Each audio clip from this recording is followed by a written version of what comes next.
Hiya, good evening. How you all doing?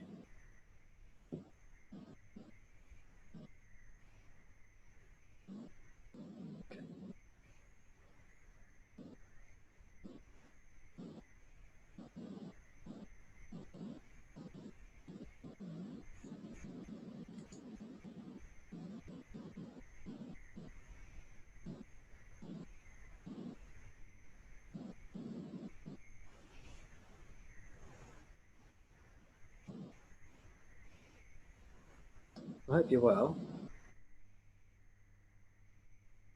And it'd be lovely if some of you could turn on your videos so I could see you're here.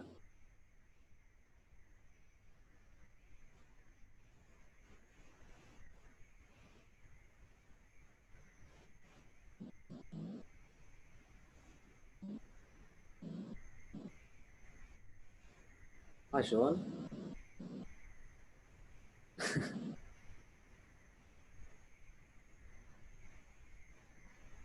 Hi. Are you okay? Yeah, fine, yeah. Good? Yeah, you? Yeah, all good, thanks. We'll just see if a few others join. Okay.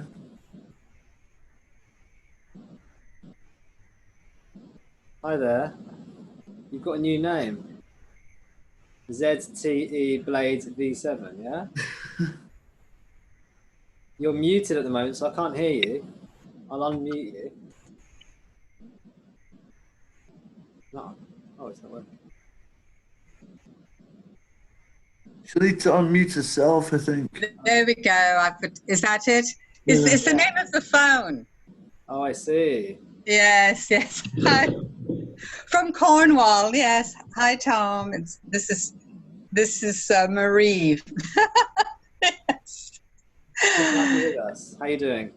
Very well. So grateful that you're broadcasting tonight. Oh, it's my Thank pleasure. you. Thank you. I'm going to. Because a few of us are here without any. I was staring at a load of blank screens to begin with. Okay. Yes. Well. Yeah, we're all in spirit here with you. Yeah. Glad to hear it. Yeah. I'm going to unmute myself. But greetings, Tom, and everyone. Greetings, thanks.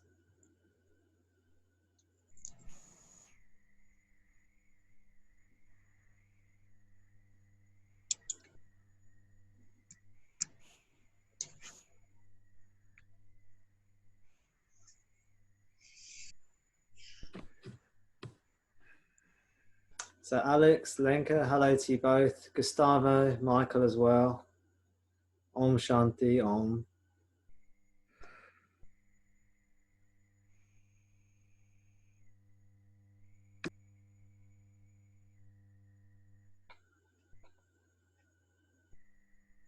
What I thought we'd do, which we haven't done for ages, is go around the group. I don't know if you remember, some of you who used to be here like a year, 18 months ago, we used to go around the group and see how everyone's doing with the teachings. Do you remember I used to do that? So I thought that would be a nice idea, but it's only going to work for, I don't want to pick on people if they don't want to show their faces.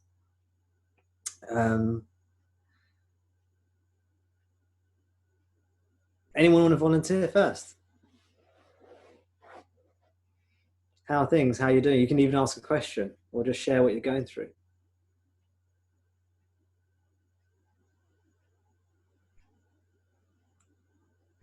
Is that Marie trying to say something? Yes. Hi. Yeah.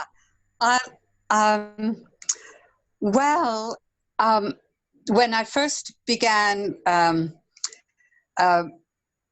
listening to you, and I've been reading a lot around non-duality and listening to YouTube's, and I was very much interested in the practice and the experience, and coming to grips totally with the word non-doership. It was a concept even that I had never come across. So that's where I was coming from. Yeah. But now I'm not reading. I've given some of the books away, and I'm not reading so much, and I'm I don't want to say experiencing, but just non-doership. This the beingness and seeing things, allowing to see things happening. I mean, 4 years ago, I really believed in my thoughts, and that having a better thought was my job. And so for me, it's been quite an experience just to, I'm so grateful just to be able to sit here and as this is happening this evening. So that's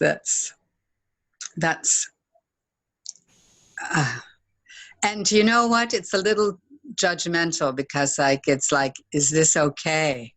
Because I've invested a lot. I've been investing a lot in wanting something to happen.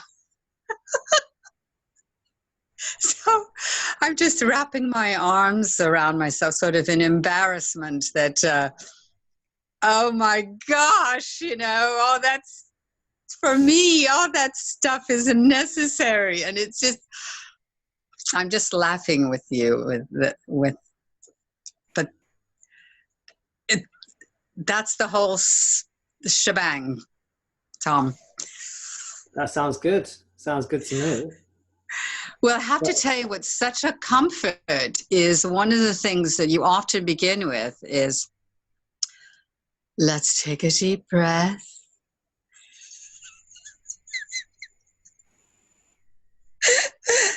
Let's relax together. Yeah. That has held me in considerable good stead, especially on the evenings I've joined you with complete earnestness. So sometimes it's just the gentle things you say. So thank you very much. And that's my update. Hi, everybody. Hi. Well, it's great to hear how you're doing. And it's true that there's so many different aspects of the teaching, actually. And you don't necessarily need them all, but different parts of the teaching will work for different people at different times. So as you say, at the beginning, I often say, okay, let's just relax. Take a few deep breaths and take the time to be present. Now, for some people, that's immensely helpful. For some people, that's just, well, what's the point of doing that? Right. Right. So yeah, sure. Sure. All these teachings have a place. Yes, absolutely. And I'm very grateful that you can speak to that, that range. Yes. And it's helped me relax just to accept what appeals to me at the time. So, yes. We need to be a bit more grounded, don't we? We need the grounding energy. Yeah. It's been quite a journey since you first started with the actual, the structure of the system, because I wrote down all the notes and, and I would definitely refer to those frequently, and the sattvic and the different levels. So you can, again, all of this is relaxing the body or the mind so that you can be your true nature. Yeah, exactly. When you realize your true nature, thank you. When you realize your true nature, then initially it's just whatever's happening. Whatever's happening is it. But then over time, what tends to happen, it doesn't really matter, but what tends to happen is that we realize that we don't need anything to be happy. Mm. Now, one way of expressing that is to say that your very nature is happiness. Mm. All that means is that we're no longer seeking happiness outside ourselves. Mm-hmm. Mm-hmm. And as we stop seeking happiness outside ourselves, the whole system, the whole physical system, the mind-body system starts to settle down. Mm-hmm. Very peaceful. Mm-hmm. Because most of our thoughts are trying to seek pleasure and fulfillment. Mm-hmm. Mm-hmm. Mm-hmm. Mm-hmm. And this is very recent for me. In the last 2 weeks, I'm not seeking like that. In the last 2 weeks, that's amazing. Yeah. Yeah.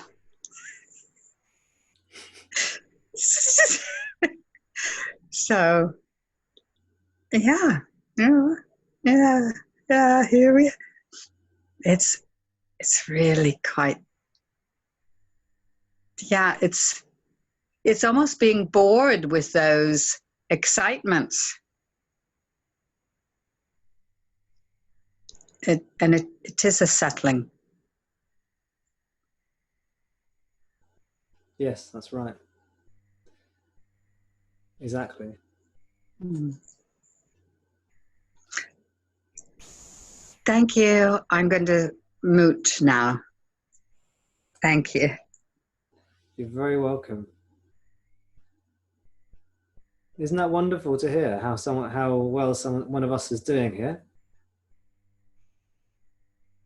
How we're finding the peace that's already here.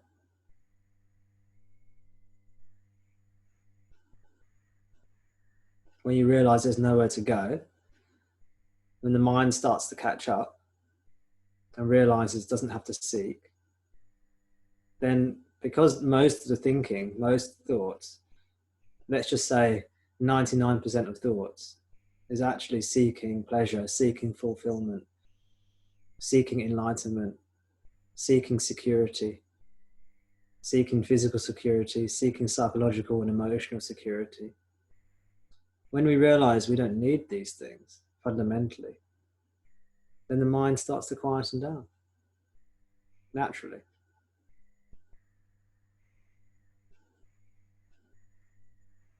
And it might not be quiet at first, that's okay.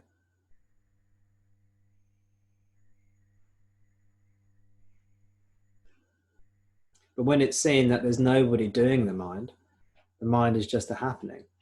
The mind can then realize that it's just a happening. But it's not a separate entity.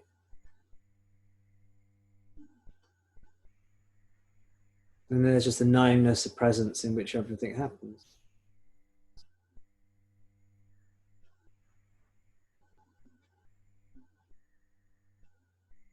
Okay, how's everyone else doing? Anyone else want to step up into the hot seat and share how they've been with the group?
Hi, Tom.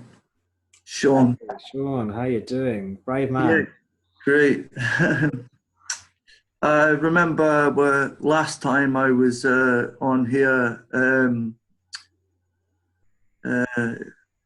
it appeared that my ego was running amok.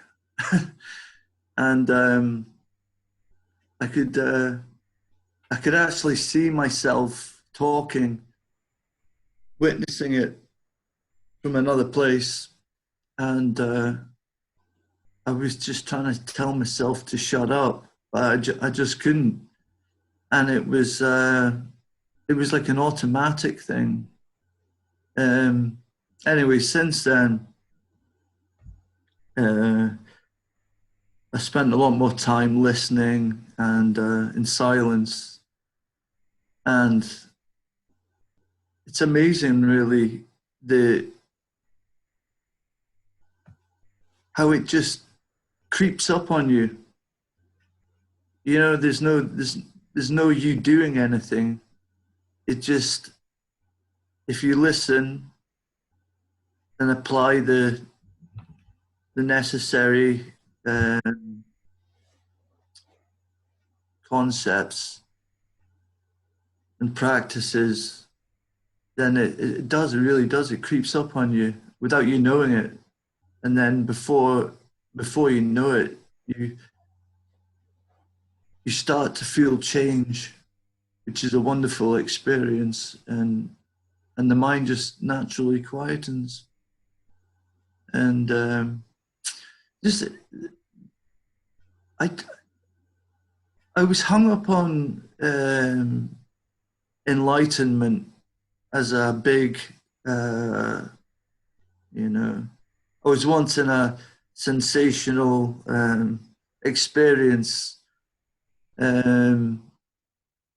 rather than just looking for happiness, which is, yeah, I just really wanted to be happy, but you know, there was, you know, I was quite hung up on enlightenment, and I had to drop it because it was causing me quite a lot of suffering. But I was stuck up in my head, and you did point that out to me, which was quite good. It took me about a week for it to sink in, but when I really thought about what you said, I thought, yeah, I need to rethink or apply a different approach. But it's easy to get carried away with yourself. I mean, I don't know. I don't really have that much to say. The head's been very quiet. The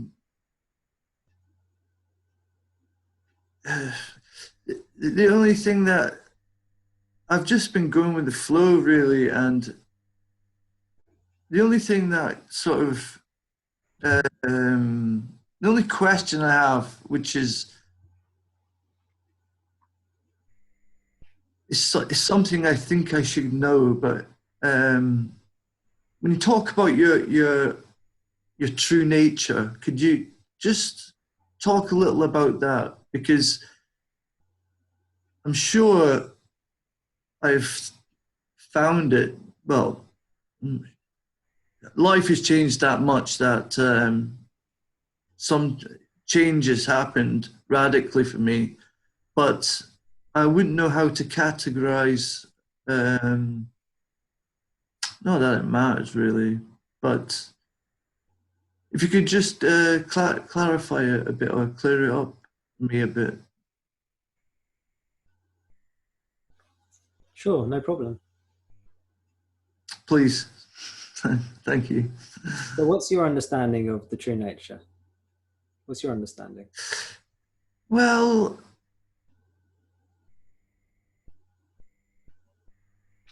and do you think it's a worthwhile teaching at all for you?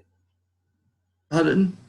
And do you think that teaching about the true nature, do you think that's a worthwhile teaching for you at all?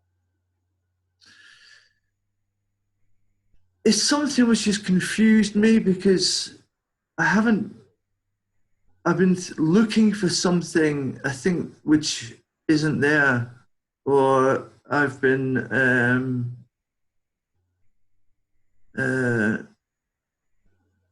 slightly got a bit lost in really, I don't know, expectations. You know, I know I'm not the mind.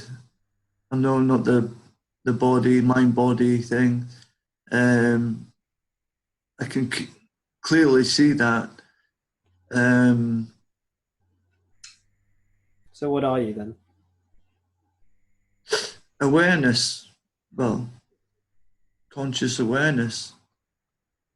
How do you know that? Because that is when I'm fully concentrated and aware, and it's the only time I find peace, when I'm centered, when I'm well, I don't know that really, to be honest. It's just I'm trying to make sense of it. I mean, when you say, how do you know that? I'm just kind of going along with everyone else, really, but it's just it's the wording. I don't know. That's a good start, Sean, and I really appreciate your honesty. It's not easy to speak with such frankness in front of a group sometimes. Mm-hmm. So, you know, it's good to know what you do know and what you don't know, as it were. Yeah. So one thing I was going to talk about, I was thinking about talking about the true nature anyway today. So, yeah, why don't we unfold that teaching a little bit, if that's okay with everyone, and then we can see how it goes. For many, it's one of the key teachings. For many, it's the key teaching. And it can also fit a lot of things together. And when people wake up to their true nature, even momentarily, it can often be a radical shift. Although this can happen for people in different ways. So it doesn't have to be like this. I can see a couple of other people have joined, so I'm just going to post the message again on the side, just so everyone can see that. So if you're new, welcome, and have a read of what I've just posted, and just so you can familiarize yourself with how the group works. So true nature, your true nature just means you. It just means what you are. And the reason we call it the true nature, it sounds a bit fancy, doesn't it? Your true nature. But the reason we call it true nature is because what we think we are is actually, according to these teachings, not correct. We have a mistaken idea of who we are or what we are. And this could be our false identity. So this is a false identity, which what we normally think we are is false, is not true. So it's false. So to counteract that, we need to know what's true, which is our true nature. So that's where these words come from. So it's all about identity. Identity means, who are you? What are you? And the premise of the teaching is that you think you're this limited thing, but you're not a limited thing, you're an unlimited thing. Okay? And because you think you're limited, you suffer. And when you realize that you're not limited or unlimited, then the suffering ends, because there's nothing to be afraid of when there's only you. So let's unpack that a bit. What do we normally take ourselves to be? So if you say if you're walking down the street and you bump into someone you know or someone you don't know, just an average person on the street, and you say, who are you or what are you? They might tell you several things. They might say, okay, shall we try and make this interactive? I haven't done so well so far at making this interactive, but What if someone said, "What are you?" to an average person on the street? What kind of answers would you get? Let's see, let's see if we can get an interactive session going. Okay. Well, depending on what they asked, but my true nature is something I'm exploring. It's So the question is, if you're walking down the street and you bump into someone, or say someone bumps into you and say, "Hey, what are you? Who are you?" What might you say if you were not interested in spiritual teachings? Anyone can just jump in.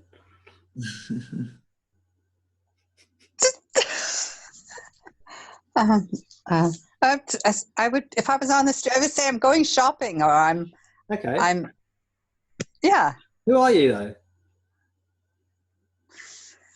Person. You're a person. Okay, a person. Fantastic. Okay. Yes. That's one answer. What else might someone say? Nobody. They might say, "I'm a nobody." Yeah. I would say probably not if they weren't interested. If they were not interested in spiritual teaching. No, just say nobody. Just cut off the conversation. Okay, true. Okay, we'll take that then. Any other answers? We've got a person, we've got nobody, nothing to do with you. That kind of response. Yeah, that's what I meant. Yeah, okay.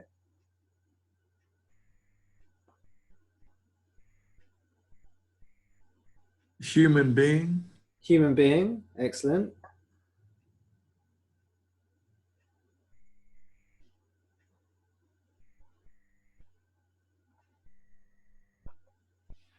I guess they usually say the name. Their name? Yeah, they might say, "Hi, I'm Lenka. Hi, I'm Tom." Right?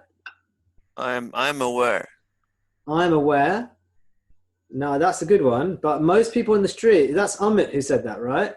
Yes. I think most people on the street, if they're not interested in spirituality, they probably wouldn't say that, I guess. But it's a good answer nonetheless. They might say things like, "I'm a father, I'm a mother." They might say things like, "I'm a postman, I'm a teacher." They might say things like, "I'm a man, I'm a woman." They might say things like, "I'm a Christian, I'm a feminist. I'm a slave." I'm a slave." Yeah. I'm a wage slave. I'm a wage slave. I think the profession one is probably the one that probably most common. There you go. It's the profession. They might say, "I'm a student." Yeah. They might say, I'm a doctor, I'm a lawyer, Yeah. bricklayer. Because people, what do people say to themselves about who they are? What do people might say things like, "I'm the man. I'm a cool dude." They might say, "I'm a failure." To themselves, they might say these things consciously or subconsciously. Or they might feel like a failure and try and say things to themselves like, "I'm the man," to compensate for inadequacies, right? Things like this. All these kinds of things we can say to someone else, going from your name, your occupation. People might say, I'm gay, I'm straight." So you've got sexuality, you've got your religion, you've got your family status. They might say, "I'm a brother, I'm a sister, I'm a son, I'm a daughter, I'm a mother, I'm a father, I'm a grandfather." Sure. Yeah, all those things, yeah. Yeah? I'm crazy. They might say, "Hey, I'm crazy." Okay. So when we say the word "I," the word "I" can refer to all these things. I'm a shopkeeper, I'm a man, I'm a feminist, I'm a Hindu, I'm a boy, I'm a girl, I'm homosexual, I'm straight, whatever, okay? I'm Indian, I'm European. You see, all these different things. These are all descriptors for I, me. Now that word is the self. That's the self. The self means you. Okay, so ordinarily, we've got multiple identities that are useful at different times. We might be a profession at one point. We might be a family member in another. We might be of a certain gender or certain sex. You see? That, in this teaching, that is all to do with the false self. Now, if you look at any of these terms, they're describing the body-mind entity. Can you see that? All those words, all those labels we came up with, they're describing the body-mind entity. When you say I'm Indian, that's the body-mind entity you're saying is Indian. When you're saying I'm a man or I'm a woman, that's the body you're talking about. When you're saying I'm a bricklayer or I'm a lawyer or I'm a student, again, you're talking about the body-mind entity. When you say I'm a failure or I'm the man, I'm a cool person, I'm really funny, I am. I've got a great sense of humor. I'm not very good socially. I'm an anxious person, I'm a shy person. All these personality traits you're describing, they're all describing the body-mind. Can everyone see that? Yeah. So when you Great. get worried, Yeah. when you're happy as well, who's worried? Who's happy? It's the body-mind again. Yeah. Yeah. When you're suffering, when you're searching spiritually, when you're seeking enlightenment, what's seeking enlightenment? Body, mind. Body-mind. It's the body-mind entity. It's seeking all these things, right? Oh. So the teachings point out that this is the false self. This is what you think you are. And we've just evidenced that. We've just evidenced that with these questions, that we think we're the body-mind entity. That's what our language pertains to. Someone, if you ask a random person, apart from Amit, if you ask a random person, they'll talk about the body-mind entity. Amit's on a superior level to these people. He's got something else going on here, the awareness. We'll come to it. Now, if you examine your sense of I, sense of being a person, you'll see that it's more or less constant. So most people have a sense that the person who dialed onto this call, you know when you joined this call, when you joined this meeting, at the beginning of the meeting, or whenever you joined, now it's some time later, maybe it's a few minutes later, after you joined the meeting. Most of us will have the sense that the person who joined the meeting is the same as the person who's currently in the meeting. So Alex joined the meeting, and now Alex is listening to the meeting. It's the same person who joined and who's listening. There's a continuity. And maybe you woke up in the morning and brushed your teeth and had your breakfast. That person who woke up in the morning is now the same person who's in the meeting here. So that's the sense of I, and it's continuous. And yesterday you did something else, and the day before you did something else, and the day before you did something else. And it's still that's the same you, the same essential you that's done all these things. Does everyone agree with that? Does everyone have that basic sense? Now, what can happen is that Yes. great. Over time, things can change, like the body can change, the body can grow older, it can go through disease and periods of disease and ill health, and it can go through periods of good health. And the mind can change. The mind can sometimes be confused, and it can sometimes be clear. It can have insight, and it can lack insight. It can have beliefs, and its beliefs can change. It can have opinions, and its opinions can change. So the body and mind are going through changes, and they might have gone through changes just today, you know. But the body and mind are actually constantly going through change. But we have a sense that there's a constant sense of me that's always present. That it's my body, that it's my mind that's changing. You know, maybe when I was younger, I thought one way, and now I think something different.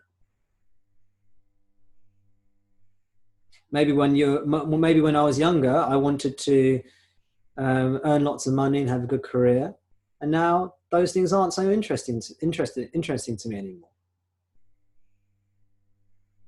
Or maybe when I was younger, I was very liberal and left-wing, and now I'm a bit more right-wing in my political views. You know, whatever it is, the mind can change. And when you were younger, your body was subtly different, or maybe more than subtly different, depending on what your body's gone through. But your body was different. It was younger. Maybe it was fitter. Maybe it was less fit. And now your body's different. But there's still the sense of me that's unchanged. Right?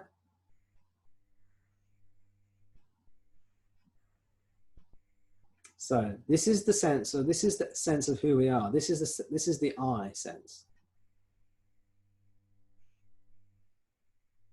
Okay, so that's the doer sense, that I am here, I am the doer.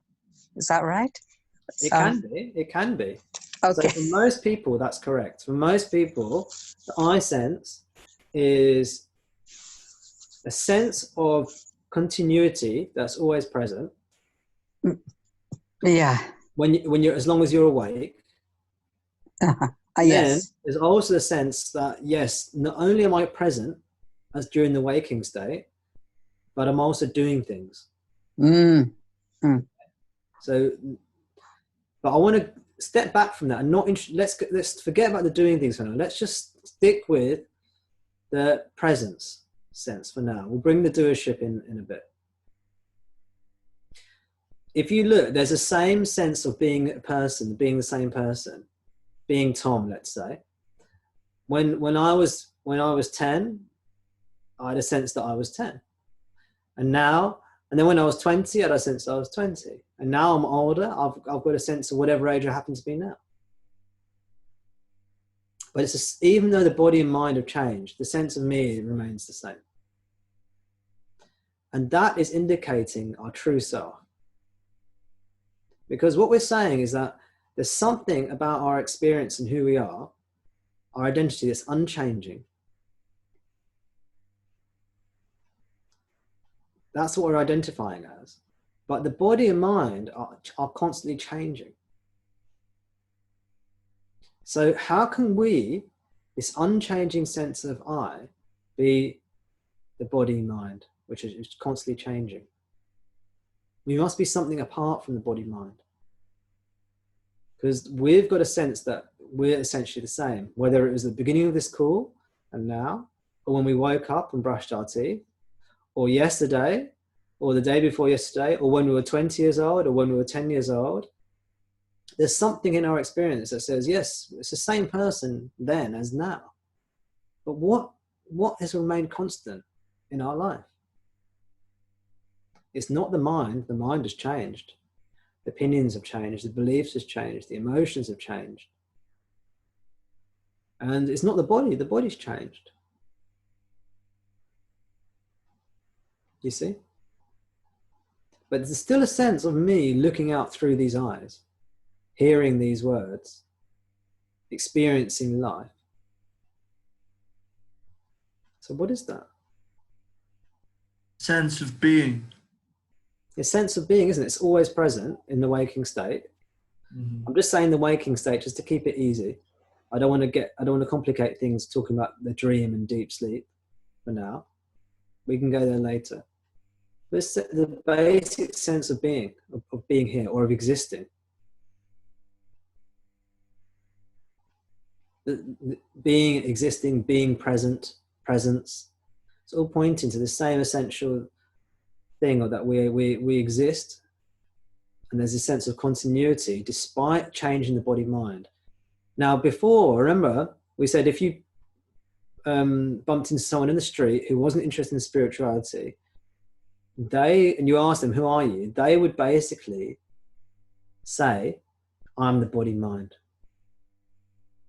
They don't use those words, they would use other words. But all they're really saying is, I'm the body mind. They might say, I'm a person, I'm a human being, I'm a scientist, I'm an engineer, I'm a man, I'm a woman, etc. But what they're really saying, all these things are describing the body-mind. So their root belief is that they're the body-mind. But what we've just discovered by looking at our own experience is that experientially, that means in terms of our experience, experientially, we have a sense that we're other than the body-mind.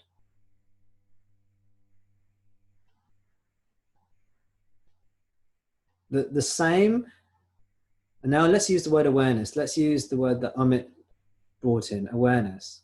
The same awareness that's watching this Tom here now was the same awareness that watched Tom get up in the morning and brush his teeth and have his breakfast. And it was the same awareness that woke up yesterday and the day before. And it was the same awareness that saw the 20-year-old Tom do 20-year-old things. And it's the same awareness that saw the 10-year-old Tom do the 10-year-old things, and so on. So this awareness is the constant factor in our experience. And it's unchanging, it doesn't change. It's just always present and always watching whatever's happening. It watches your thoughts now, and it watched your thoughts this morning, and it watched your thoughts when you were a child. And it looks at, it can feel your body now, and it can feel your body this morning and when you're a child. And it doesn't change. It's just always there watching. And it's never confused. It's just always just watching. And it watches the mind and it watches the body. The mind means the thoughts and feelings and emotions and imaginations. And the body means the body. But it's distinct from the body-mind because we've obviously established that the mind's constantly changing, its feelings and thoughts, and the body's constantly changing. It's growing, it's ill, it's healthy, it's aging, it's developing. So there's this factor of awareness that's constantly just watching everything. Can everyone see that? Or can everyone get a sense of that? Yes. Does anyone disagree? Or does anyone not get a sense of it?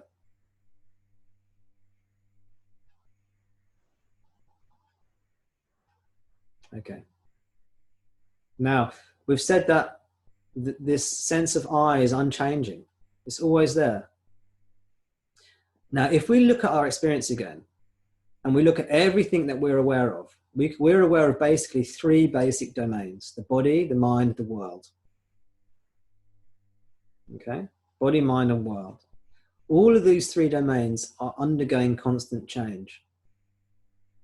The body's changing, the mind with its thoughts and feelings and imaginings are changing, and the world's changing.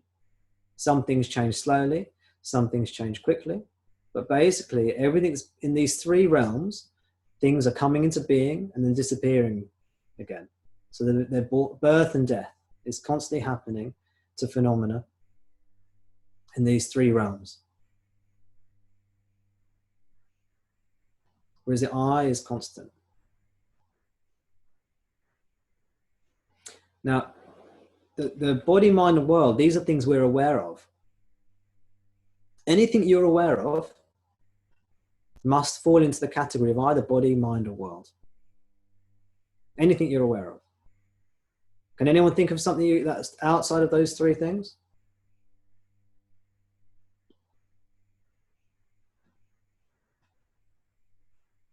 Say you have a really pleasant experience and you remember that pleasant feeling. Well, that's the mind. That's a feeling. That's the mind. If you remember going to a place, you remember seeing what that place looked like, that's the world.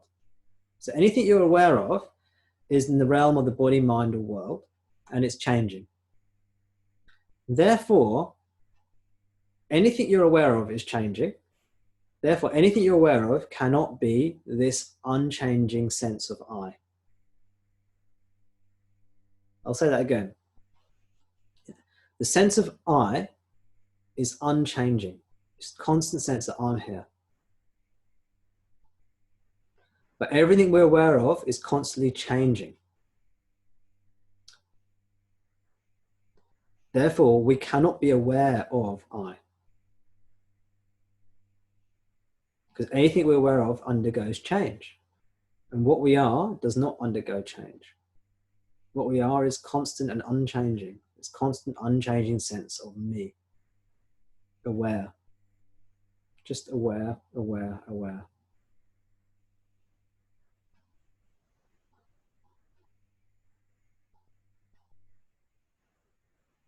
So you can't be aware of this true self, this awareness, ironically. It's what you are. You are awareness. And what you're aware of is the changing phenomena of the body, mind, and world.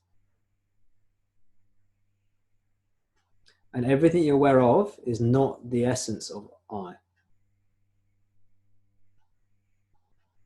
The I is unchanging. So I'm going to bring a couple more concepts into the teaching. I've said that everything you're aware of can be body, mind, or world. I often create 2 extra categories as well. Body, mind, world, and then I've got 2 more categories of things you can be aware of. Experiences and knowledge. If you have an experience of some kind, you go to the fun fair, you have a wonderful experience at the fun fair, that's an experience. Okay? You learn something, you have an insight into something, you have an intuition to something, that's knowledge or understanding. Now these are actually both, these 2 other additional areas, knowledge and experience, are actually just subcategories of the body, mind, and world. But I like to bring them out as if they're 2 separate categories. Just to make it clear that knowledge and experience is they're also objects. Objects means anything that you perceive. Anything you perceive is an object in this teaching. You've got gross objects and subtle objects. Gross objects are the objects that are perceived by the 5 senses, and the subtle objects are the ones that are perceived but not with the 5 senses. These are your thoughts and feelings and imaginings.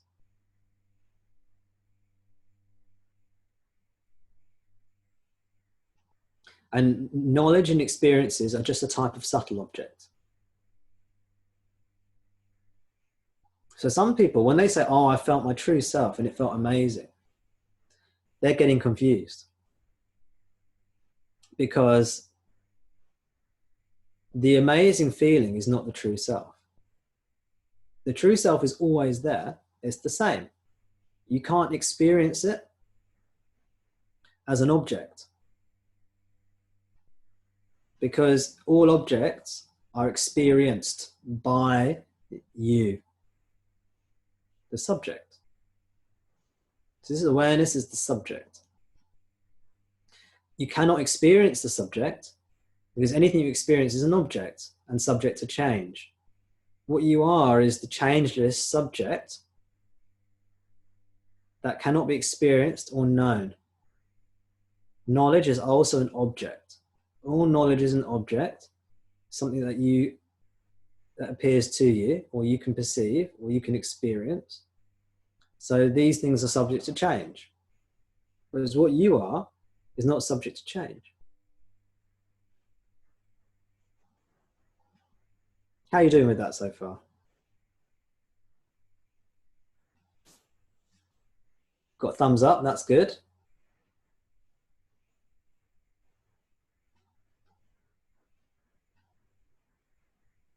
Thanks, Michael. Appreciate that.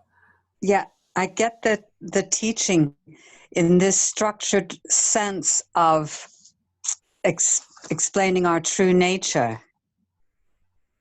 Good. That's really good, illustrated like that. And and just reviewing the subtle and gross objects is really clear as well, which was so key at the beginning of your teachings a few years ago. Yeah, I'm so glad that you remembered my structured teachings from back then. Yes, I've started bringing them back in again slowly because They're so useful. They're so useful. It just cuts to the chase straight away. And this confusion is so good when people say, I had a fantastic experience. I hear that a lot. Yeah. Yeah. Or I figured it out. I've got it. Right. It's a kind of knowledge. It is.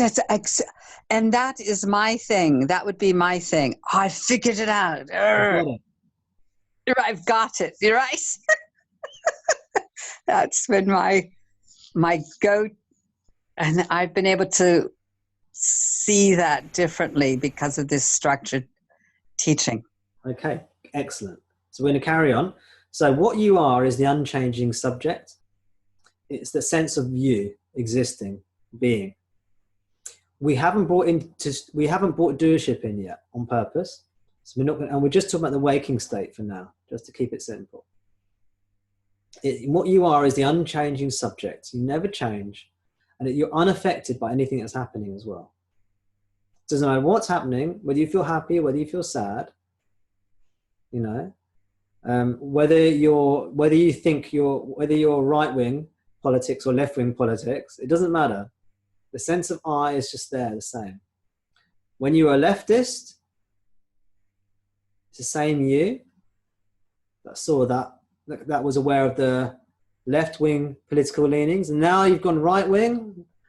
It's the same awareness that's aware of the right-wing beliefs. You see, whatever your beliefs happen to be, I'm just using that as an example. You know, so the sense of I is the unchanging subject. Now, you cannot know that. You cannot know the unchanging subjects. All you can know is objects. Objects are defined as that which is perceived. The objects can be gross or subtle, but the key thing about objects is they're constantly changing, or they're subject to change. Both gross and subtle objects. And I've given you two extra categories, apart from the body, mind, and world. I've given you knowledge and experiences, because in the spiritual teaching realm, these are two subtle objects that people get very confused with. They think they have had a special experience, which they may well have done, but that's got nothing to do with your true self. Your true self is always the same. It's always realized, but not as an object. It's the only thing that's realized without it being perceived as an object. To realize anything else, it needs to be perceived as an object. So to realize how tall the Eiffel Tower is, you need to have that knowledge appear to you in your awareness. But to know what you are is just known because it is what you are. You are it. It is you. You are it. It's not known as an object. It's known in quotes because it's what you are. You exist. So this is the awareness that never changes. Now,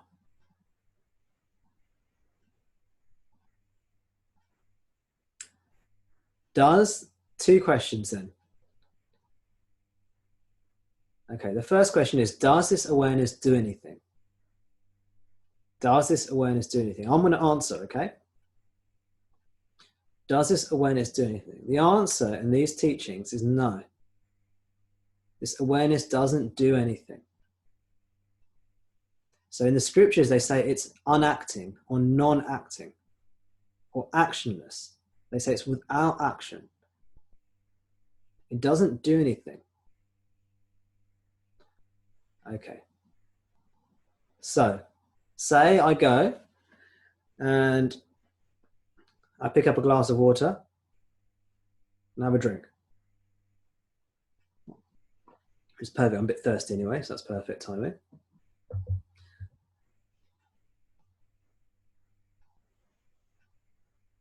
What did that? So in the teachings, we could say the body-mind did that. Does awareness do anything? No. Awareness was just aware, just watching. It watched the body-mind feel thirsty. It noticed that sensation arise in the body-mind. And then it noticed the body-mind reach for the glass of water. Then it noticed the body-mind have a drink. And then it noticed the sensation of water as it went through the mouth and was drunk, was imbibed. And then it noticed the body-mind put down the glass of water back onto the table. The true self doesn't do anything. It's a very important part of the teaching. Because obviously you've got other parts of teaching that say the true self does everything. But that's not how the teaching goes initially. Initially, the teaching says the true self does nothing. Action occurs in the world of objects. So we've got an artificially dualistic teaching here, actually. But that's okay. Action occurs in the world of objects. The subject, which is what you are, never does anything. It doesn't enter the world of objects. Not in that way, anyway. So, it doesn't do anything. It's not a doer. You, meaning your true self, meaning awareness. Another word for awareness is consciousness. We're using the two words to mean the same thing in this teaching. Consciousness, you never do anything. Action is only an appearance that appears to you, but you never do it. But Tom, aren't you talking? No, I'm not talking. The body-mind's talking. But as awareness, I'm actionless and aware. I'm present and I'm aware, and I'm actionless. I'm unknowable and I'm unexperienceable. I'm beyond knowledge and beyond experience. I am. This is why the famous biblical verse, I am that I am. What are you? I am. I am. What are you? I am that I am. I've got no qualities to me, because qualities pertain to objects, never the subject. Objects have size, they have name, they have color, they have shape. These are the attributes of objects. What I am is not an object, it's the subject. The subject cannot have any name or form or shape or color or these attributes. So I'm beyond name and form and attributes. I'm unchanged by whatever's happening, and I don't do anything. This is why you take on the view that I do nothing. I'm just all present and all aware, but actionless, do nothing. Now, meanwhile, what you are, your true self, your awareness, is aware of the body-mind. And the body-mind is seeking pleasure, seeking security, seeking physical security, seeking emotional security, and seeking pleasure and fulfillment. So let me ask you a question. We've got these objects that we're aware of, gross and subtle objects. And in the subtle objects, we've got experiences and knowledge. These are two types of subtle knowledge, subtle experience or subtle object. And in the world of objects, everything's changing. Nothing is lasting. So let me ask a question. I hope the answer will be obvious. Can you find lasting fulfillment in any object? No. No. Everyone can see that. You can't find lasting fulfillment in an object because objects themselves, by definition, never last. So, can you find lasting fulfillment in a gross object, like a car or a tree or a house? No. Can you find lasting fulfillment in the body? No, you can't. So if you're trying to make yourself look good and you think you're going to find lasting fulfillment that way, through your body, through glamorizing and beautifying your body, you won't. You can find temporary fulfillment. I'm not saying you shouldn't look after your body. You should, because it's the vehicle we have. but you're not going to find lasting fulfillment there. Now, here's the key one for spiritual seekers. Can you find lasting fulfillment in an experience? No. No, because experiences come and go. Can you find lasting fulfillment in knowledge or understanding?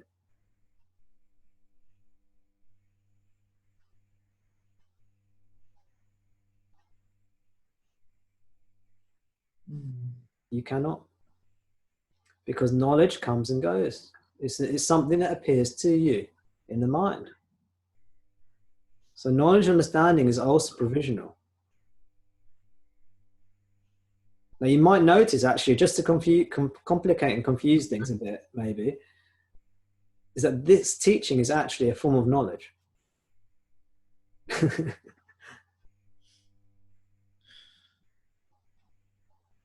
You see, this is a conceptual teaching.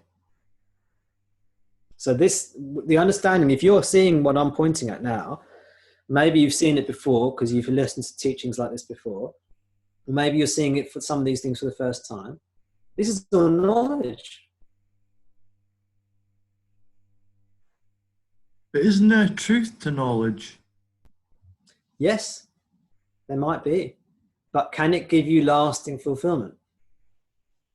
Okay, yeah. There's truth to lots of things. Yeah. There might be like one car might be more comfortable than another car to sit in. So there's a truth there. But is a car going to give you lasting fulfillment? No. So one type of food might be better for you than another type of food.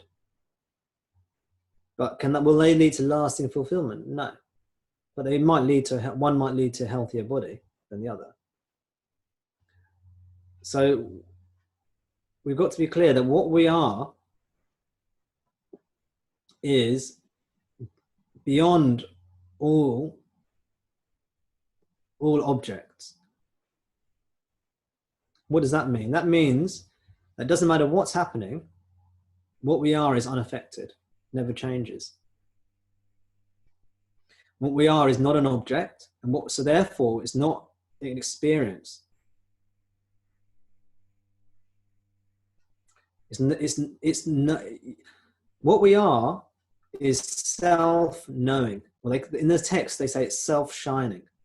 It's self-illuminating. It doesn't need another light to illuminate. This means that you know what you are because you are what you are.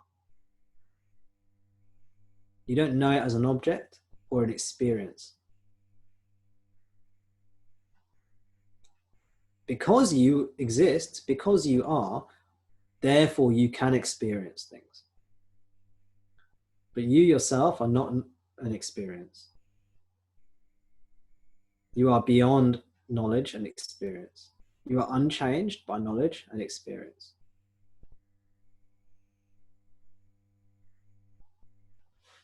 Everyone with me? Any reflections, any insights, anything new or anything interesting from what I've said so far?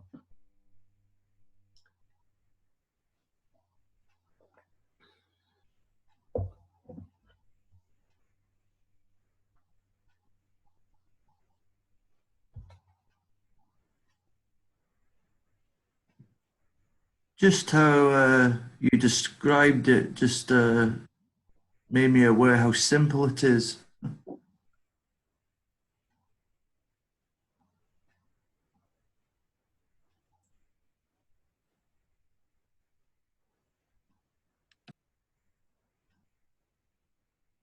It's so simple, isn't it? But it's tricky to put it into words because it's not an object. All words pertain to objects. You know, we describe color and form and shape and size and movement. All movement, all things. Movement can only occur in the world of objects. What we are is unchanging, unmoving, unacting, actionless, awareness, always present, and untouchable. It's not touched by anything. So this is the cinema screen analogy now we're going to go towards. Or the mirror analogy, the cinema or the mirror analogy. In this analogy, it doesn't matter what's happening in the movie, whether it's a really nice, pleasant scene or a really harmful scene in the movie, the screen is unmarked, untouched, unaffected. So the screen transcends the movie. It's beyond the movie. So this, in the same way, awareness, what you are, the true self, is unaffected by the objects. It transcends all the objects.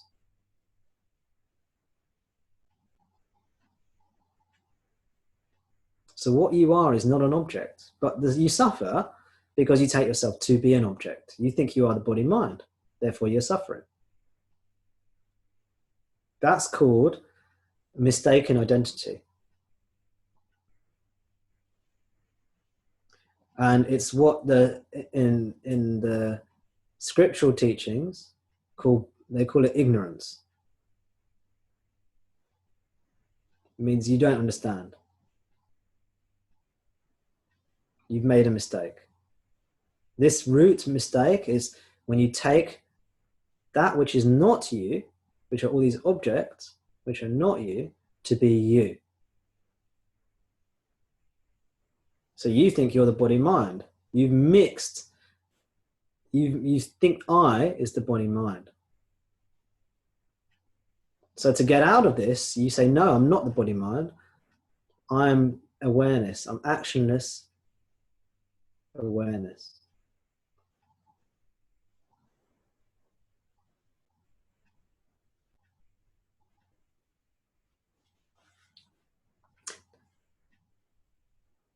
And that's the true self. That's what you are. You can't identify as an object.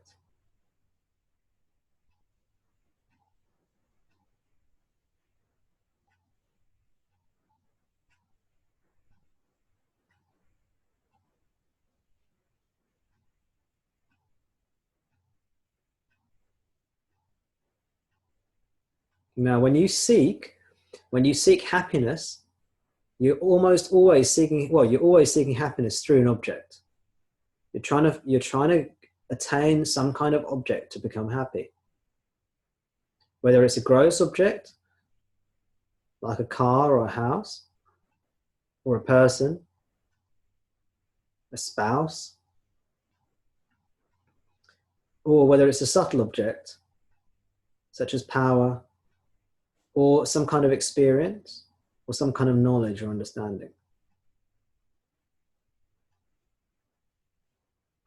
And when you stop seeking these things, what happens?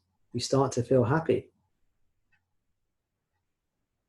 And you realize the true happiness doesn't come from chasing objects and finding objects.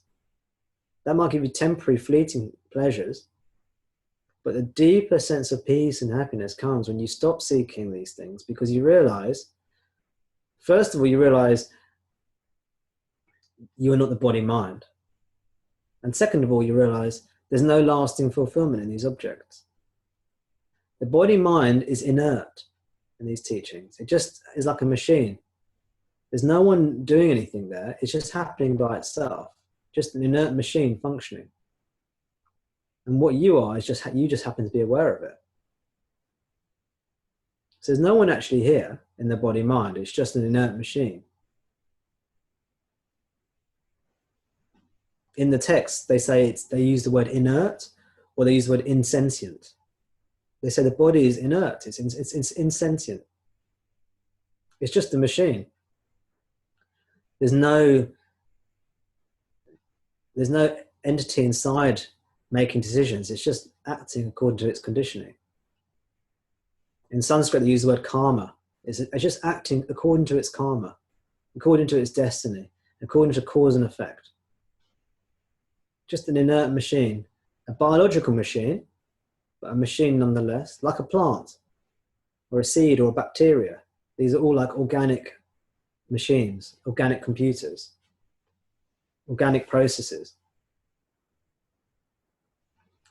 So you see that there's no one, this is empty of any self. The body-mind is empty of a self, or empty of a doer. There's no independent entity inside doing anything. And then you realize that there's no lasting fulfillment to be found in any of these things. And when that really penetrates through, then you stop seeking. And you intuitively know yourself as presence, awareness, happiness. Which in Sanskrit is called Sat Chit Ananda. Sat means like existence, you can say presence, or truth or reality. Chit means consciousness or knowingness. And Ananda just means happiness. Or bliss, sometimes translated.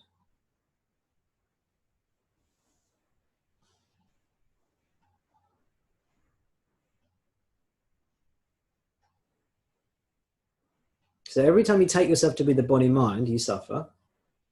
And when you say to yourself, no, I'm not the body-mind, I am awareness, consciousness, bliss, you're now reclaiming your true nature.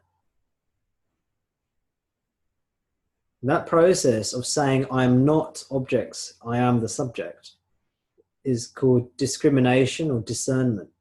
In Sanskrit, the word is viveka. Viveka means to discern or discriminate between what is me and what is not me. Atman anatman viveka is called. Atman means self, anatman means not self, and viveka means discernment or discrimination. So Atman, Anatman, Viveka means telling the difference between what is me and what is not me. Atman is the Sanskrit word for self, or me, or I. So your true self is called Atman. And what is not you is the body-mind. So that's called Anatman. And if you think you are the body-mind, then you've made a mistake. That's called ignorance.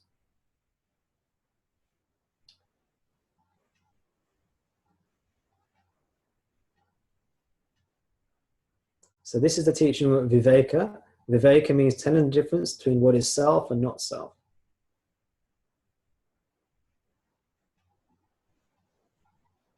Once you realize what you are and what you're not, naturally you start to turn away from what you're not. Because what you're not, the objects, never lead to lasting fulfillment.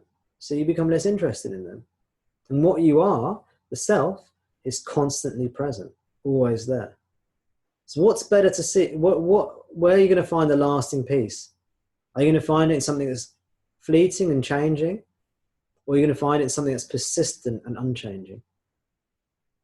Are you going to find it in the persistently unchanging subject, which is what you are already? You have to become it. Or are you going to find it in these objects, which are not essentially you? To use another analogy, what you are is like the mirror. You're the mirror. And the objects are just a reflection in the mirror. These reflections are just empty things that come and go. You're not going to find any substance there. What is of real substance is you, the mirror-like awareness. One of the reflections in the mirror is this body-mind. And that's what you think you are. You think of this puny body-mind. That's called ignorance. It's just a reflection in the mirror. So this is the vision of the Advaita Vedanta texts and scriptures, and this is the Advaita Vedanta method, in essence. And it's a very powerful method.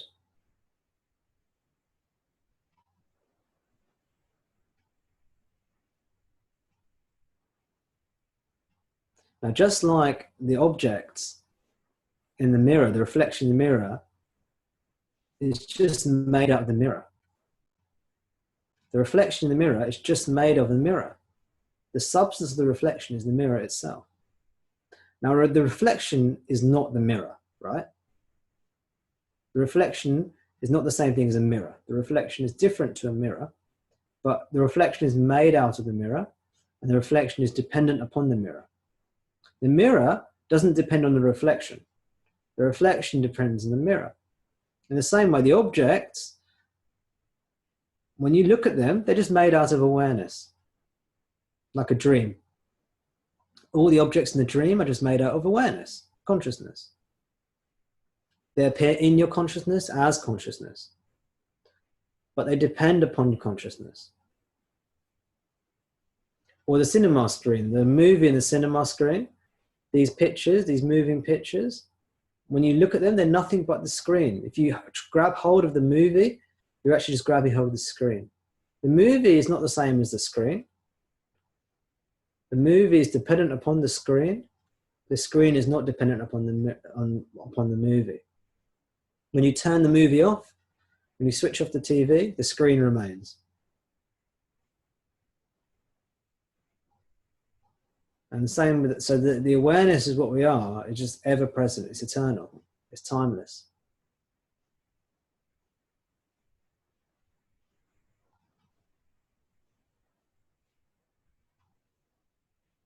Any questions?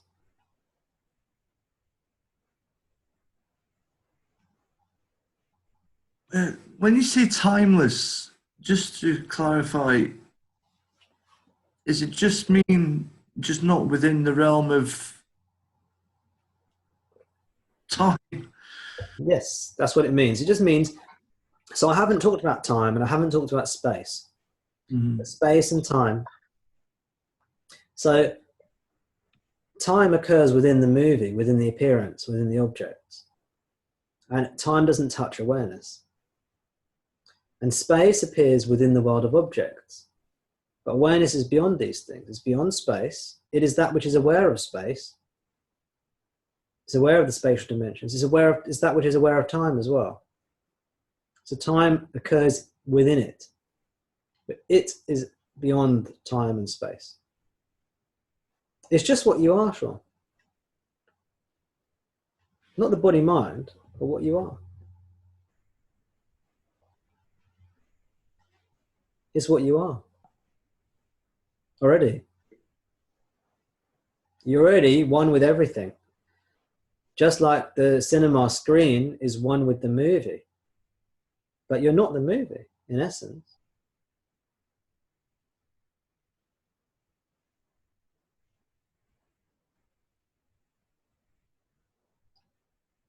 Anyone else?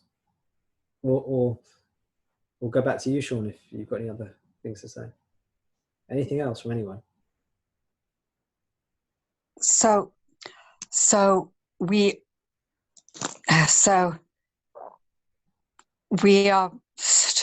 are one with time and space, and all objects and everything that's reflected. Say that again. So our true nature is one with time and space and all objects reflected. And beyond them. And beyond them, yes. Just like the mirror is one Just with like the the reflection. one with the reflection. But And it's beyond the reflection as well. oh, I see. That's the sense I have in this awareness and beyond as well. Because it's a knowing beyond our comprehension or understanding. It's what you are. What you are What I am doesn't do anything. doesn't do anything.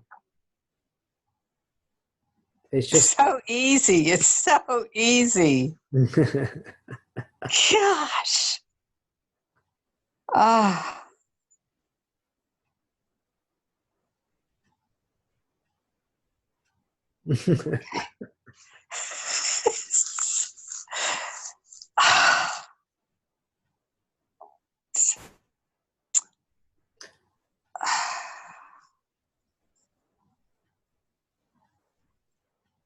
Yeah, Tom, I really like the way you broke that down, because you've explained it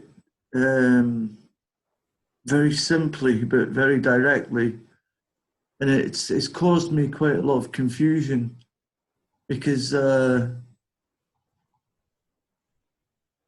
thought it was a lot more mystical.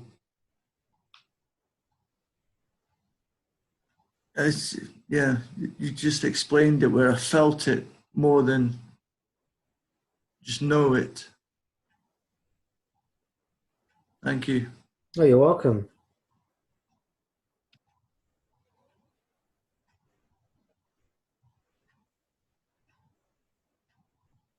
So,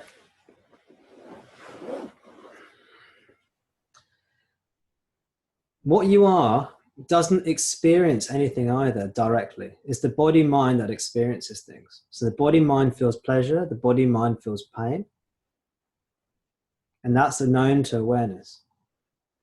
In the Upanishads, everyone heard of the Upanishads? Anyone not heard of the Upanishads? So in the Upanishads, there's a story of two birds on a tree. Do people know this story? It's found in two different Upanishads. A little bit, but why is it so relevant again? Well, that's a great opportunity for me to explain the two birds and the tree teaching. There are two birds on the tree. Okay. One bird is eating fruit,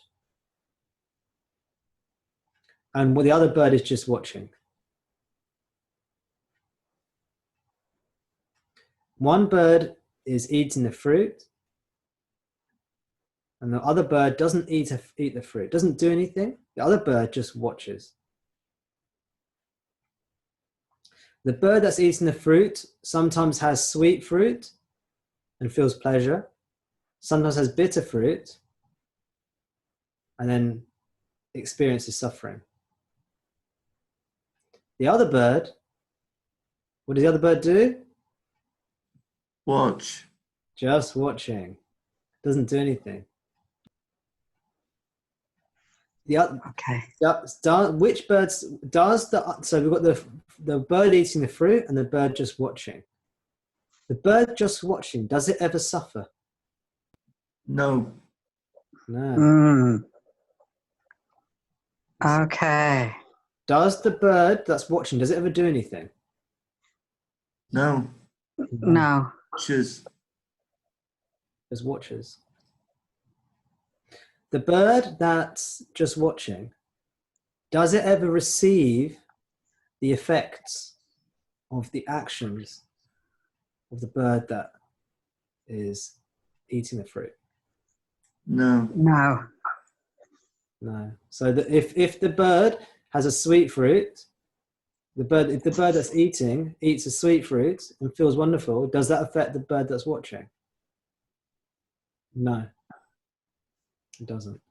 And if the bird suffers by eating bitter fruit,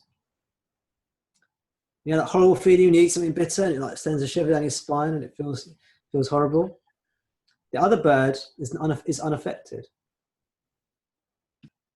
Okay, so this is a beautiful teaching because the first bird that's eating the fruit represents the body-mind. And the second bird represents the true self, which is what you are. True self just means it's what you truly are. And the false self is what you're not, but you think you are. Now, if you think you're the body-mind, then you suffer accordingly. When you realize that you're not the doer and you're not the reaper of the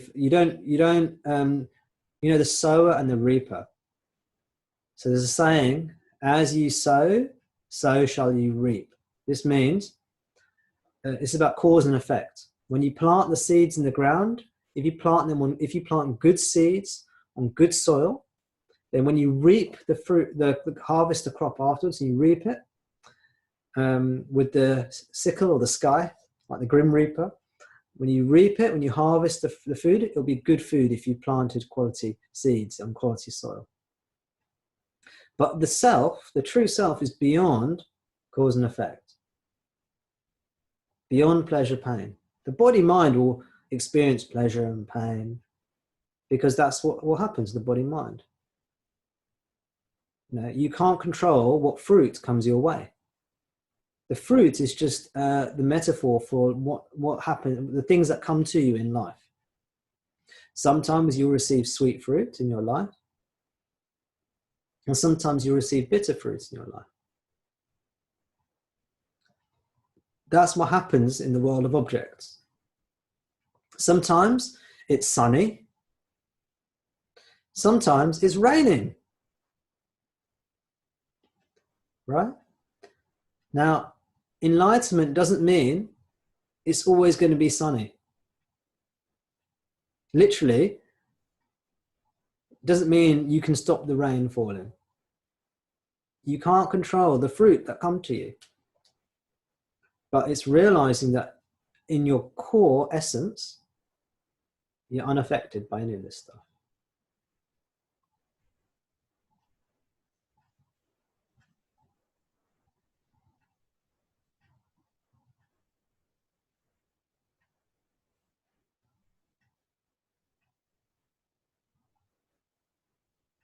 So which of the birds are you?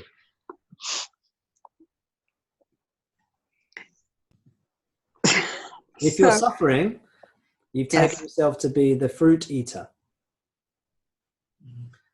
If you're not suffering, when you stop taking yourself to be that bird, you've automatically become the true self. Because it's what you already are.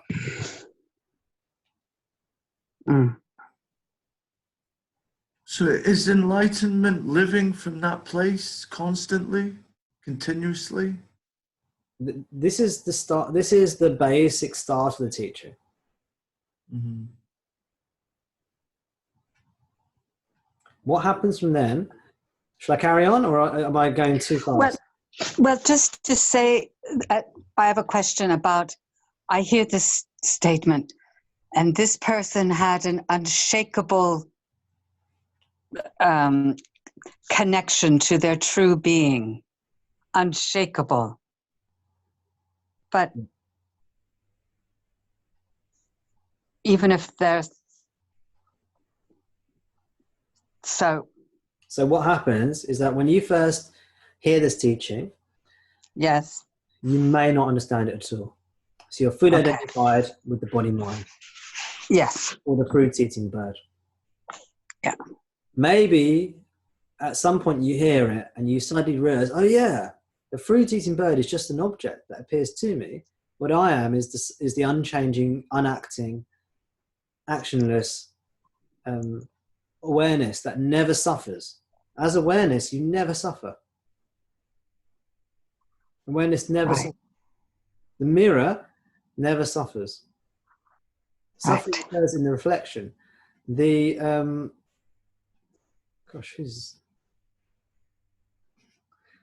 so I've just seen Zoom host has joined us, and that name just confused me for a second there.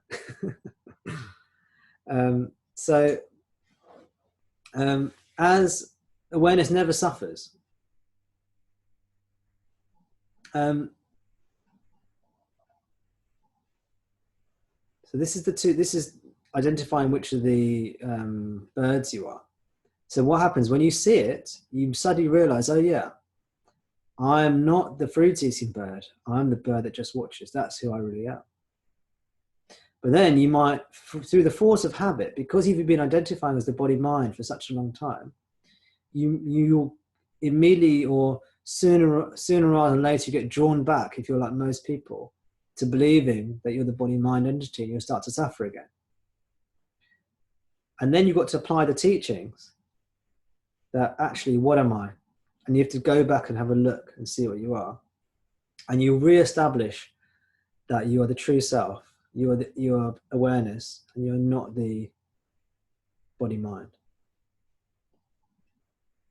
Okay, this is called the practice of knowledge, because you've got the understanding, which I've just given you today, the conceptual understanding. You're applying that conceptual understanding.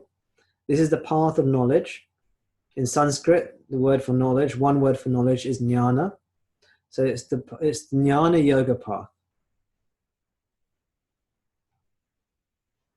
And when someone becomes enlightened through this method, they're called a jnani, a knower of truth. So this is the path of knowledge. And what eventually happens is that understand you stop identifying with the body mind anymore. And that is somebody who is abiding as the self. Their knowledge, in the scriptures they say, the knowledge is steadfast. They're firm, or it says they're firm in their knowledge of the self. The reason you need to have a practice is because of the habitual tendency, the vasana, to identify as the body mind.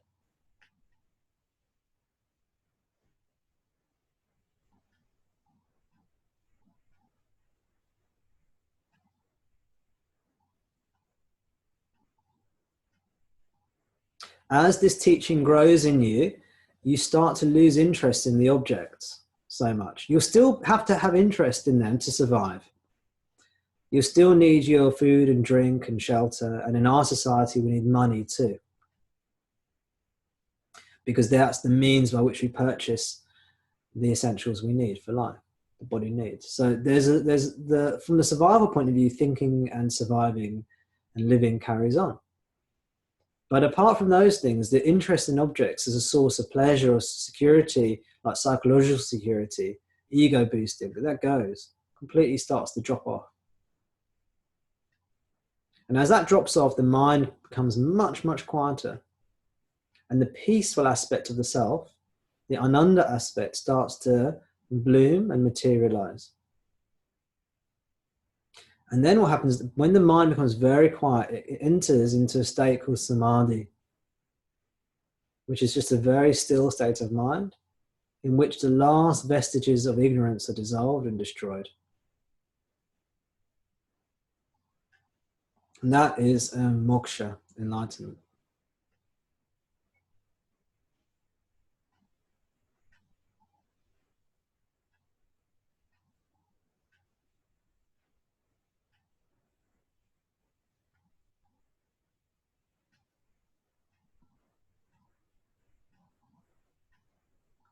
But there's the understanding, there's the viveka, which is the making sure you're not identifying as the body mind.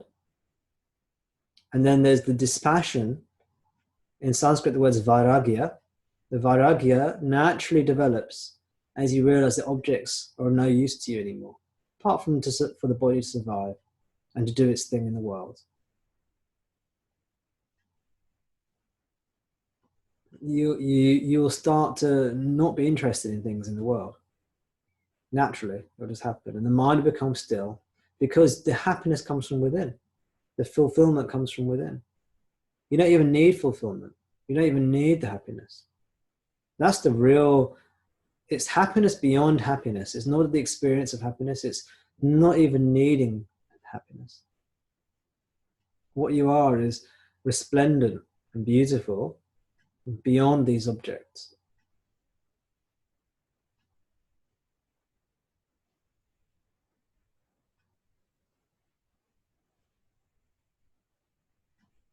So naturally dispassion arises. If the dispassion hasn't arisen, then the egotism is still there.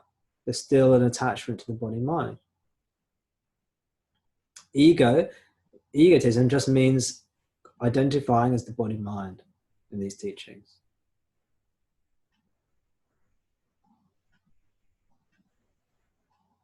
So egotism can be very, very subtle. It's another word for ignorance.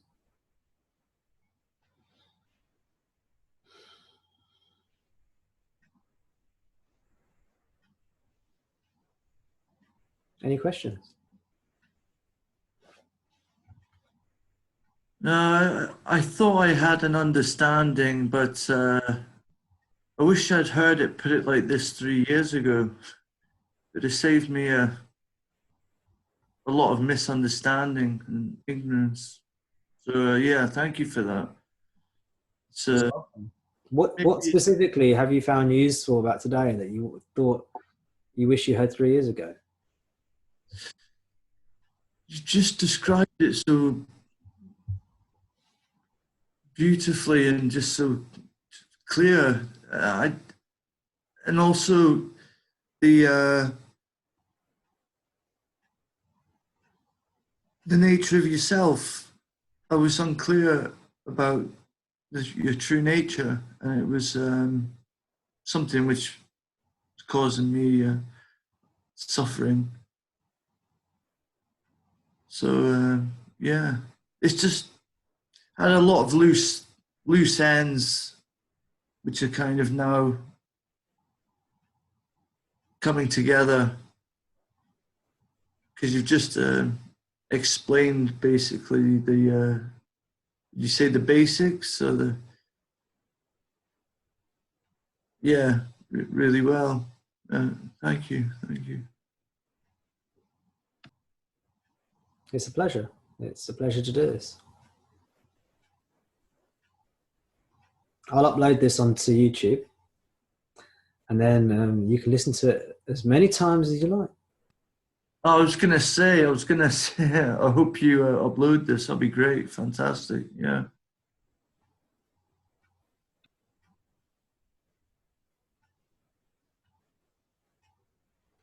Okay, how's everyone else doing? Well, and in the last section, you were talking here about dispassion arising. Yes. That's what And one of the things in our culture is, for me, is this, the pressure to care about everything. And this, it's just very enlightening to see this illustrated in this way as part of the process. Yeah, thanks for mentioning that, because dispassion is something that's not really something that's encouraged in our society at all. And in fact, when it starts happening to you, you might start to feel that you're doing something wrong, because you're withdrawing in a way. And yes, you feel like you're not caring. But actually, the source of mischief and misery and suffering in this world is ignorance, this egotism, this identification as body-mind. And when that goes, the suffering goes, but also the mischief making goes as well. You stop, generally speaking, the problems that are caused by this desire of the body-mind start to go as well. I'm just going to put you on mute, actually, just because there's a bit of background noise.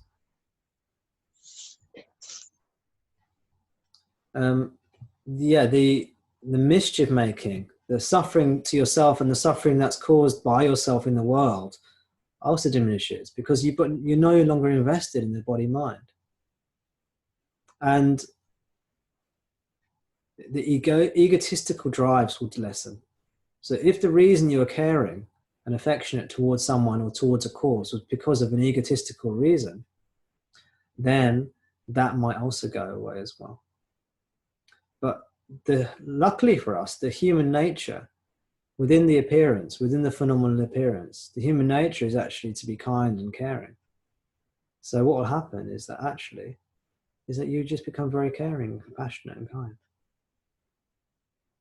Not that you're trying to be, not that it matters whether you are or not, because it doesn't, but that's what happens. And that's the testimony I give, and it's the testimony of the scriptures too, that love naturally flowers when the ignorance or egotism is absent. Because the body mind is no longer trying to protect itself and seek fulfillment for itself. That self-centered drive is, in the absence of that self-centered drive, then there's just what we could call love or compassion. And it doesn't always conform to what society says love and compassion is. So if you're in a relationship with somebody, that person might say, might not realize that you're actually coming from a place of love and compassion. They may or may not realize.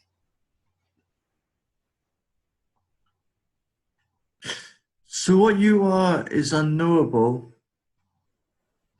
Therefore, it's more, or not more, but it's, well, I guess more what you're not.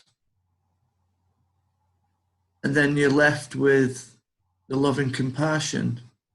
Would that be correct? Once What you know, what you are, is not knowable in the way we normally know things. Okay. The way we normally know things is that we know things as objects. But what we are is the unique, only one thing that we know that is not an object. We know it because we are it. It's what you are. You know it because it's you. But you can't see it or perceive it. Is what you know it because it's you. It's the existence. It's the consciousness. Do you exist? Yes. See, so you know you exist already. And are you aware? Are you conscious? Yeah. So these are things you know already, without being able to see or feel or touch or taste yourself, because you are yourself. In the same way, it's not the best analogy, but a similar analogy is you can't see your own eye.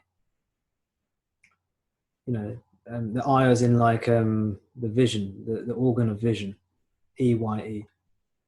You can't smell your own nose. You can't taste your own tongue. In the same way, you can't know yourself as an object, but you do know yourself because you are yourself.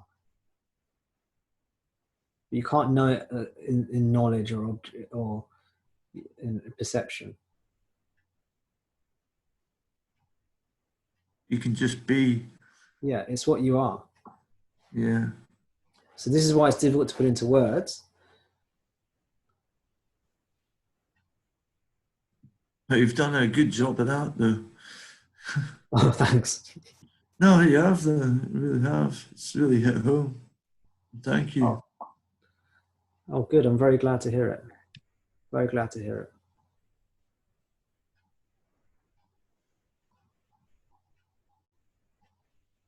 Yes, thank you. You're so welcome.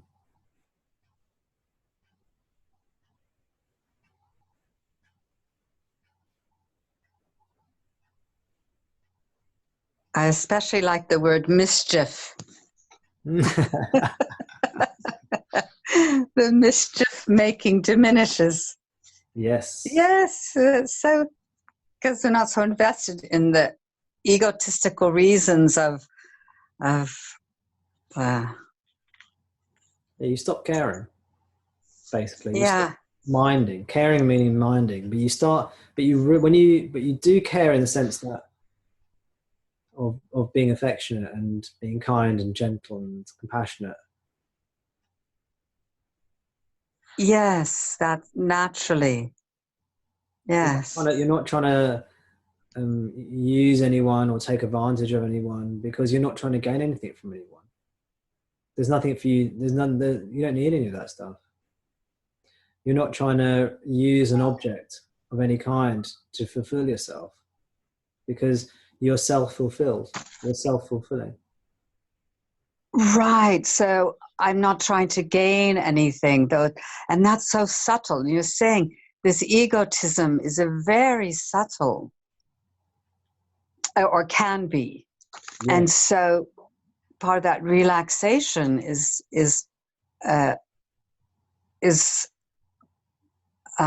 not having, just by the understanding, the gaining of these invested approaches just falls away. Exactly. That's it. Oh. This is the naturally rising dispassion or vairagya. It's just, Ah.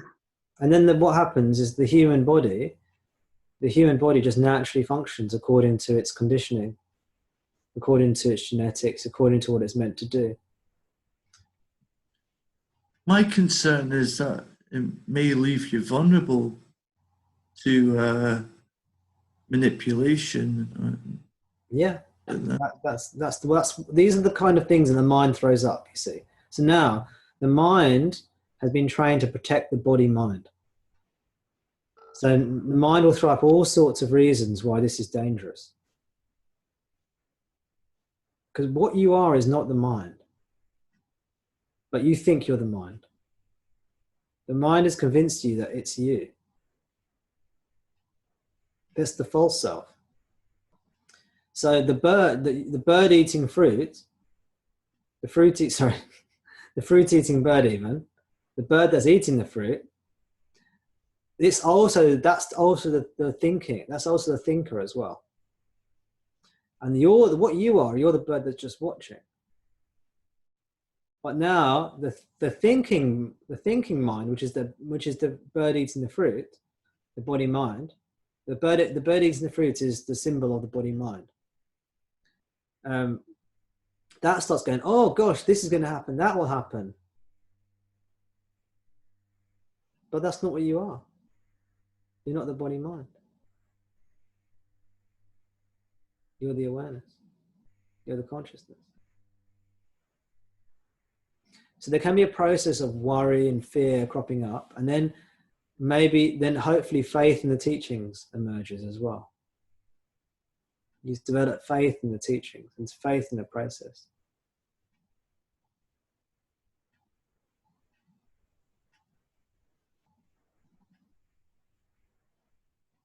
And to be honest, what can happen is that you can leave yourself vulnerable sometimes, Sean. Sometimes someone will walk all over you emotionally or something. Sometimes you won't. Sometimes you'll stick up for yourself. Sometimes you won't let somebody walk all over you. You don't care either way. So because you don't care, what happens, the body mind just acts in the way that is most appropriate for it in the situation. Sometimes it's good not to be walked all over. Sometimes it's good to assert yourself. Sometimes, sometimes it's okay for someone to walk all over you.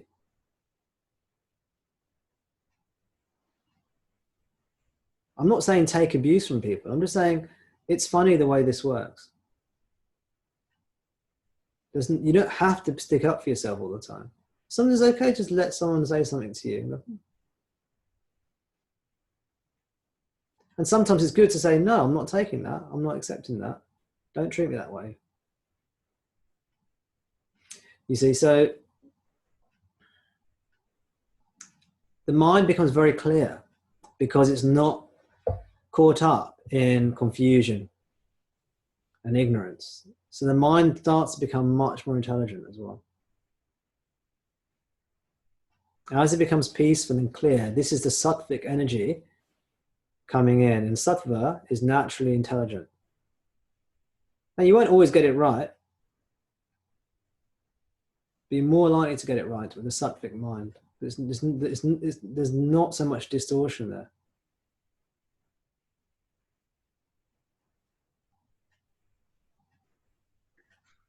And then we are resting in our true nature. Of course. In one sense, you're always resting in your true nature. From the point of view of the teachings, when you're not taking yourself to be the body mind, then you're resting in your true nature. But actually, there's only true nature. That's all there is. Even the objects are just true nature. It's all just shining as self. Now we've taken a dualistic teaching and we're kind of coming back to the non-duality. Everything is just self. Yeah, I'm glad you said that last bit actually, because that's another thing that caused a bit of confusion. But yeah, it's coming together now, nicely. I most humbly say. Any other questions? Any other queries?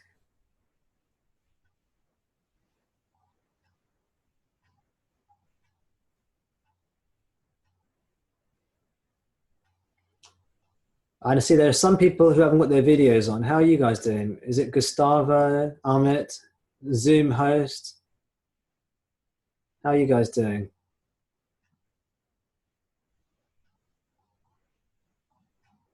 Alex, Lenka?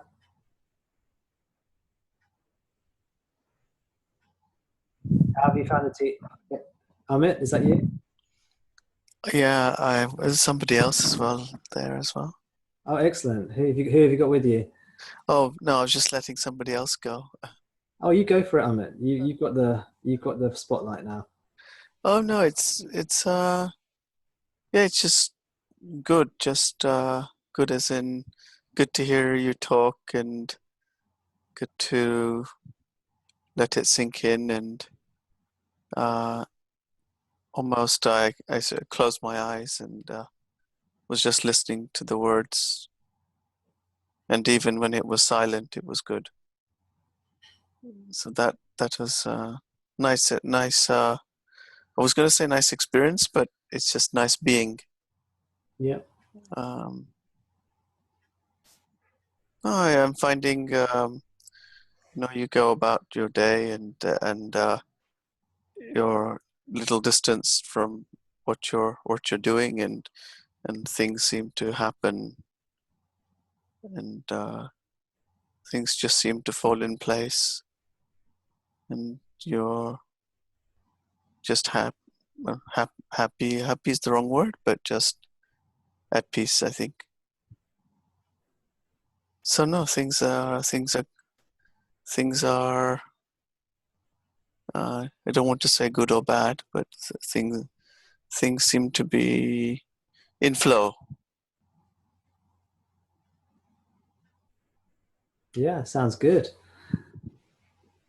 I know it's funny, isn't it? Because we talked about experience and things, and it's fine. I mean, I encourage people to use the words that feel right to you because there's a wonderful way this is expressed through each of us. And it's nice to have clear teachings, and I hope that the teachings I've given today are clear. But it's also nice. It's also nice just to have a fresh expression, and you can use words like happy and experience and whatever word is that feels natural to you. And Amit, thanks for mentioning the silences as well, because as the dispassion grows, as we grow less interested in objects, silence becomes more and more our natural state. It's something that happens naturally through the concepts of the teachings, destroying the ignorance. And as the ignorance is uprooted, then the silence naturally prevails. And there's a wonderful teaching available just in the silence, energetically. And some people resonate with that immediately, and some people it takes a bit of time for the mental clutter to subside before that silent teaching teaches and speaks, so to say. So it's wonderful just to hear you, Amit, talk to us and give us your feedback. And it's lovely just to hear you use the words that feel natural to you. Thank you for today. It's been a real pleasure and source of energy. I would say, energizes. Wonderful. That's great. I'm glad to hear it. Where are you calling from, Amit? And near Watford. Oh, yes, that's right. Yeah. Excellent. And that can happen as the ignorance starts to go, the friction in the machine, as I often call it, the suffering, the friction in the machine starts to dissipate. So it can be enlivening, it can be uplifting, it can be invigorating. Now, those things are not the self, they're not you, but it is a response. It's what happens within the appearance.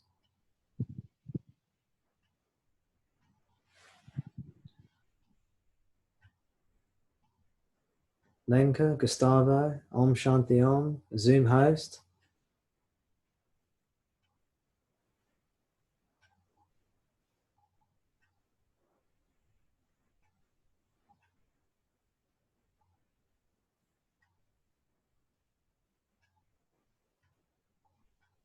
Okay.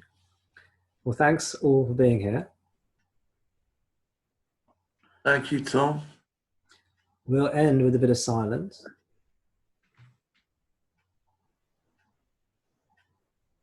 I love the name Zoom host. I think that's awesome, whoever chose that. I'm assuming you use Zoom for other purposes. But and then maybe that's why you're called Zoom host. I like the name. That's been one of my favorite ones we've had over the years. Ah, Willem. Have we met before, Willem? I'm just reading your messages. Well, don't worry, but good to have you here, all of you. Oh, I should mention, if anyone wants to donate, please do. If you think this has been a benefit to you, and if you'd like to give, please do give. You can donate through my website, tomdas.com. There's a donate tab, or tomdas.com/donate. It does help. I have to pay for all this software, the Zoom, and it helps put some money towards me as well. So if you'd like to do that, you're very welcome to. No obligation.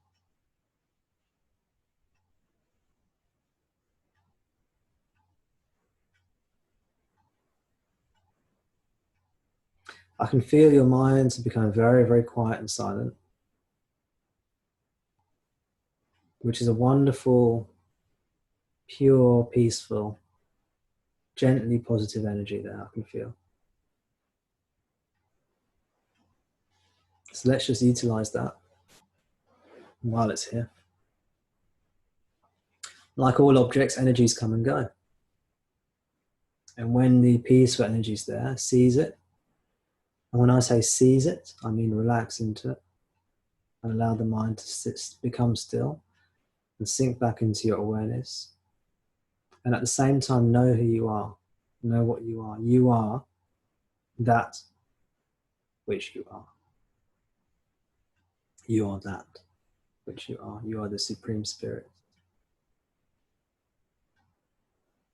Untouchable, unfazable, beautiful, all-knowing, eternal, actionless, resplendent bliss and peace.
Okay, everyone.